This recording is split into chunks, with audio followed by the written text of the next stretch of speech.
Nosso paciente é um homem de 58 anos que chegou ao ambulatório com a história de parestesia nos pés e mãos há cerca de 4 meses. E há 2 meses vem apresentando alodínia nos pés, sobretudo à noite. Tem como passado médico uma história de cirurgia bariátrica há 15 anos e desde então tornou-se vegetariano. Vamos começar o nosso exame físico com o exame de equilíbrio do paciente, começando pelo equilíbrio estático. Iniciaremos o exame físico do equilíbrio estático com o teste de Romberg. Pediremos para o paciente que fique em pé, ereto, junte seus pés, olhe para frente e feche os olhos. Pedimos para que ele feche os olhos para eliminar o sistema visual, que é uma das formas de manter o equilíbrio. Dessa forma, podendo testar de forma mais veredita o sistema proprioceptivo. Então, aqui conseguimos ver o Romberg no nosso paciente, que apresenta um Romberg positivo. Ele não necessariamente precisaria apresentar um Romberg positivo, devido a que suspeitamos do caso dele. Como esse paciente tem como diagnóstico sindrômico uma síndrome sensitiva periférica, diagnóstico topográfico uma neuropatia periférica distal, o paciente não deveria apresentar Romberg positivo. Porém, é uma possível coisa que pode acontecer no teste de equilíbrio do paciente, porque o diagnóstico etiológico é uma deficiência de vitamina B12 secundária à cirurgia bariátrica que foi realizada e a dieta vegetariana inadequada, resultando então na carência de B12, que pode acometer o funículo posterior e causar um possível Romberg positivo. Então, passando o vídeo novamente, conseguimos ver o teste Romberg positivo do nosso paciente. Como seria um defeito de propriocepção, então, se testado mais de uma vez, ele provavelmente cairia para lados diferentes. Agora pedimos para que ele coloque um pé na frente do outro e testamos se o paciente mostra algum tipo de desequilíbrio. Depois, parado no mesmo local, nas pontas dos pés e sobre os calcanhares, terminando assim o nosso equilíbrio estático. Agora, para testar o nosso equilíbrio dinâmico, pedimos para que o paciente ande para frente e para trás 10 vezes de olhos fechados. Devemos nos manter perto do paciente para garantir que ele não caia. No caso, nosso paciente ele poderia, caso apresentasse um acometimento de funículo posterior devido à carência de B12, ter um problema de propriocepção.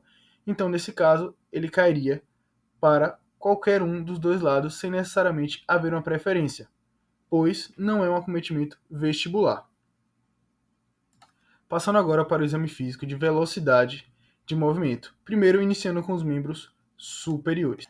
Pedimos para que o paciente abra e feche as mãos rapidamente, toque indicador e polegar também rapidamente e encoste todos os dedos no polegar.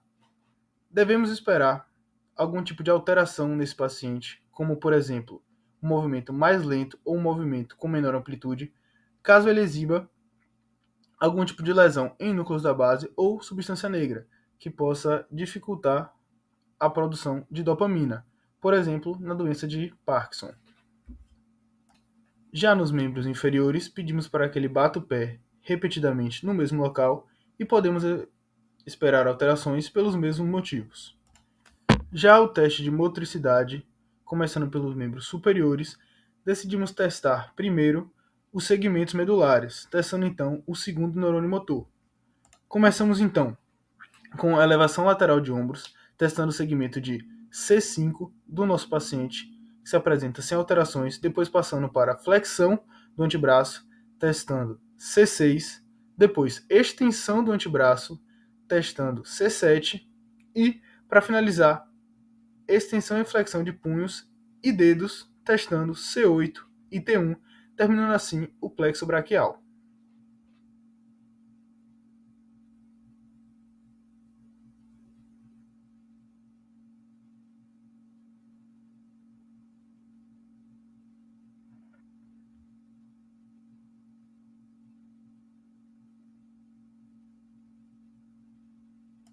Já para a força dos membros inferiores, escolhemos testar também primeiro por níveis medulares. Então podemos testar a flexão do quadril, testando principalmente o segmento de L2, extensão de joelho, testando L4, a dorsiflexão de tornozelo, testando L4.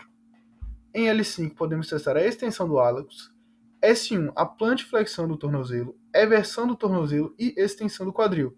E para finalizar, o plexo lombosacral, com S2, a flexão do joelho.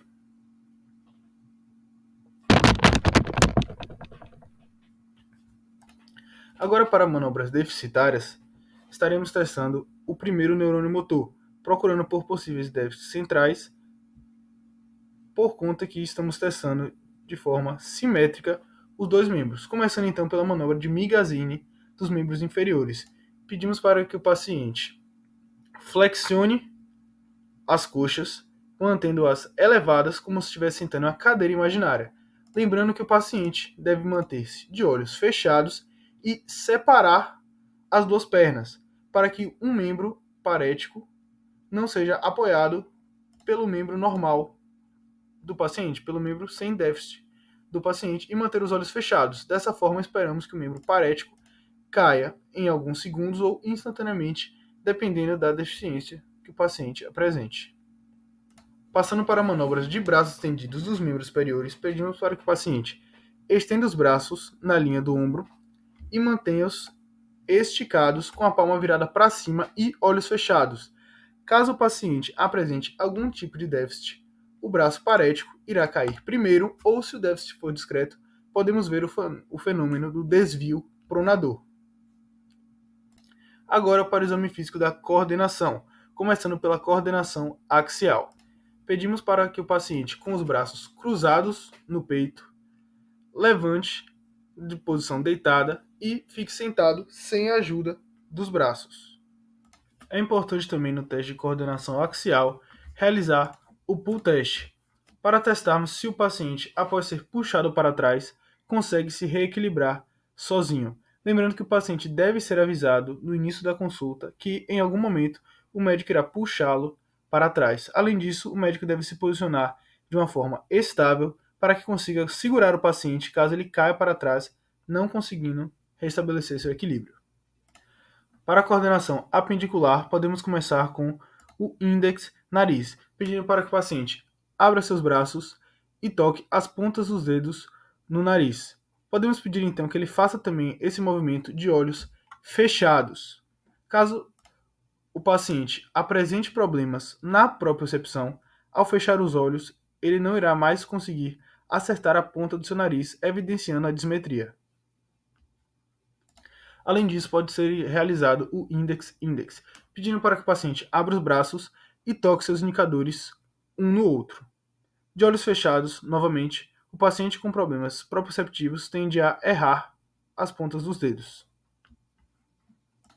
Para finalizar, podemos realizar o index nariz index, em que o paciente deve tocar em seu próprio nariz, tocar na ponta do dedo do examinador e voltar para a ponta do seu nariz. Lembrando que para realizar esse teste de forma adequada, o examinador só deve mover o seu dedo enquanto o paciente está voltando a sua mão e não enquanto o paciente está indo, pois dessa forma pode dessensibilizar o teste e acabar causando um erro no paciente, sem ser necessariamente um problema proprioceptivo ou um problema de ataxia. Além disso, mover menos a ponta dos dedos, o examinador pode sensibilizar o teste.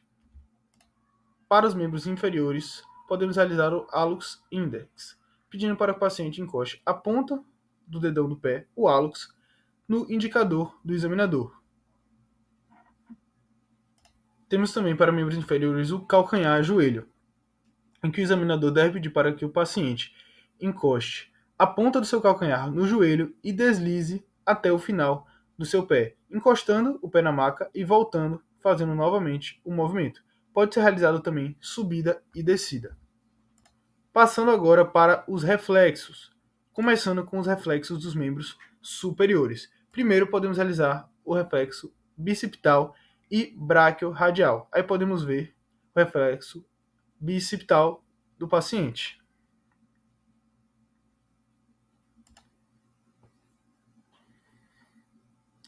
Sempre importante testar dos dois lados para avaliar se o paciente tem uma hiporreflexia fisiológica ou não, ou então uma hiperreflexia fisiológica ou patológica.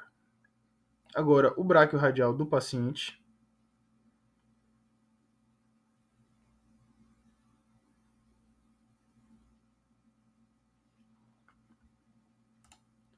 Agora passando para o reflexo tricipital, batendo no tendão do músculo tríceps sural do paciente. Tríceps braquial do paciente. É importante testar os reflexos, pois em um sintoma de plegia em algum dos membros, o reflexo aumentado ou ausente pode indicar se a lesão é no neurônio motor superior ou inferior. Lesões de neurônio motor inferior devem apresentar reflexo ausente, pois o sistema de arco reflexo estará comprometido. Já as lesões de neurônio motor superior, pois, como não existe o neurônio motor superior para controlar o inferior, o reflexo se encontrará exacerbado. Agora, para o reflexo dos membros inferiores, podemos realizar os reflexos patelar, adutor e aquileu. Então, realizando a batida no tendão do quadríceps abaixo da patela, podemos também pedir para que o paciente junte suas mãos e faça força para distrair o paciente e garantir que ele esteja relaxando sua perna e sensibilizar a manobra do reflexo patelar. Agora testando o reflexo do adutor, lembrando sempre de bater no tendão muscular, buscando a resposta do arco reflexo, gerando o ato reflexo do paciente. E para finalizar, testar também o reflexo aquileu. Devemos pedir que o paciente relaxe seu pé.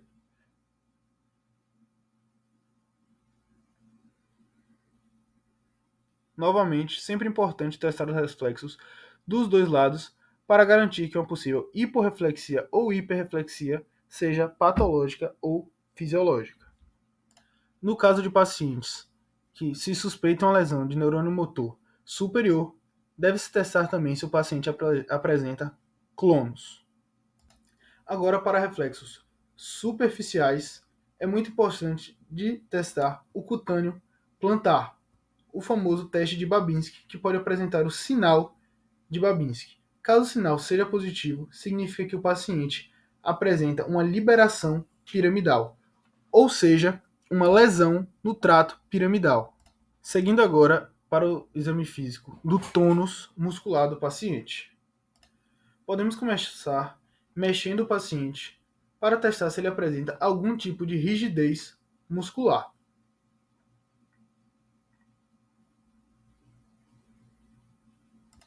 Agora podemos testar nos membros inferiores e também nos membros superiores, para testar se o paciente apresenta algum tipo de rigidez muscular e poder diferenciar se é uma rigidez plástica ou espástica. Seguindo agora para o exame físico da sensibilidade. Podemos testar primeiro a sensibilidade superficial do paciente. Utilizando então uma superfície pontiaguda, porém que não gere dor ao paciente ou lesões, devemos tocar na pele do paciente e ir descendo nos dermátomos, testando se o paciente sente igual nos níveis acima ou abaixo. Caso desçamos no nível e o paciente não sinta mais a sensação, então podemos topografar uma lesão medular.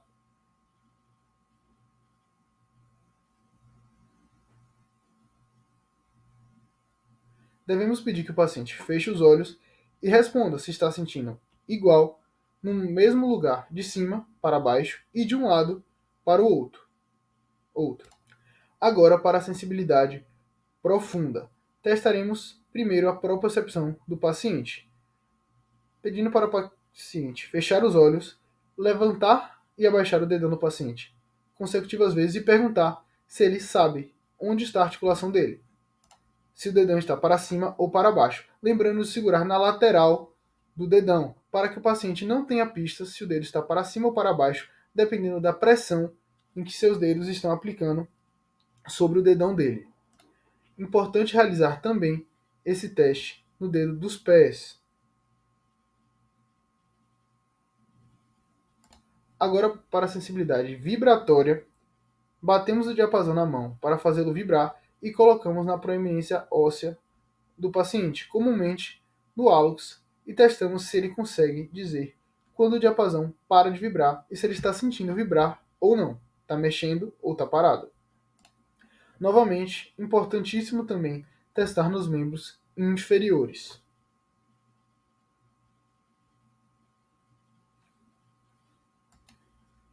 Para finalizar, vamos com eles, os nossos nervos cranianos. Por questões de falta de material no consultório, não foi possível testar o primeiro par craniano, que seria testado pedindo para que o paciente tampasse uma das narinas, fechasse o olho e tentasse sentir o cheiro de algo que iríamos colocar perto da narina dele. Devemos garantir que seja uma substância não irritativa e que o paciente irá reconhecer, como por exemplo pimenta ou café. Vamos então para o exame do segundo par craniano, o nervo óptico. Começando então com o teste de confrontação para testar o campo visual do paciente, se ele tem alguma perda de campo visual ou alguma anopsia. Devemos perguntar quantos dedos o paciente está visualizando, se é um ou dois, e se o dedo está parado ou mexendo.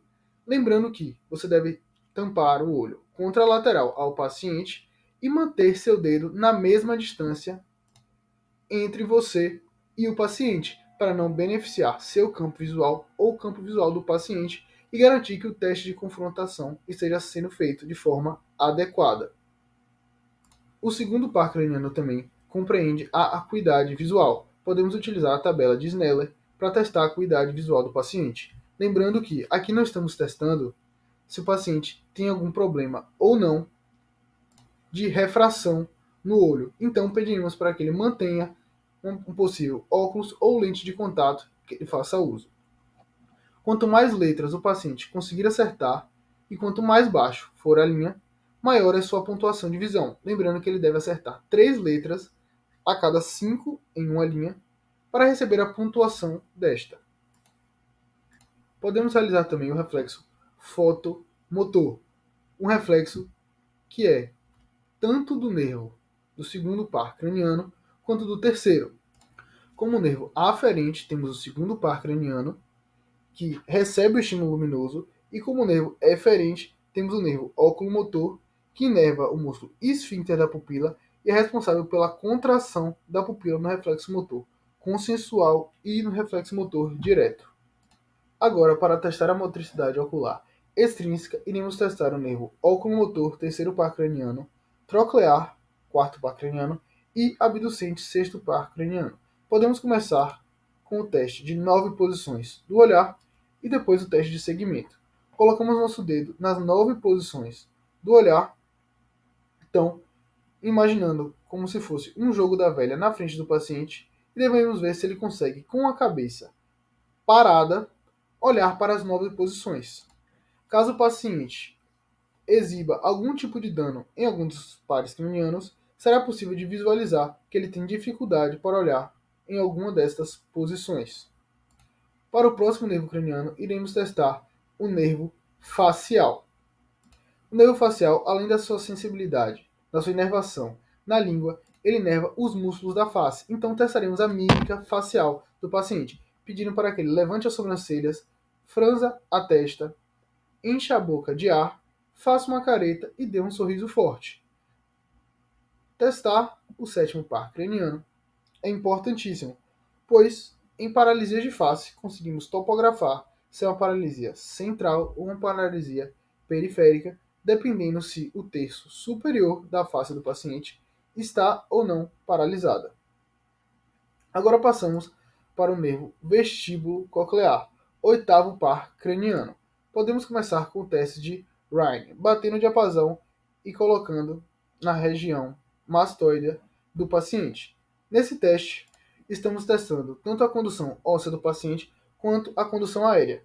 Após o paciente parar de ouvir o diapasão vibrar em seu processo mastoideo, deve-se colocar na orelha do paciente e o paciente deve continuar ouvindo, pois a condução aérea deve ser melhor do que a óssea. Além disso, após o paciente relatar que parou de ouvir o diapasão, o médico deve colocar em seu próprio ouvido e garantir que realmente o diapasão parou de vibrar.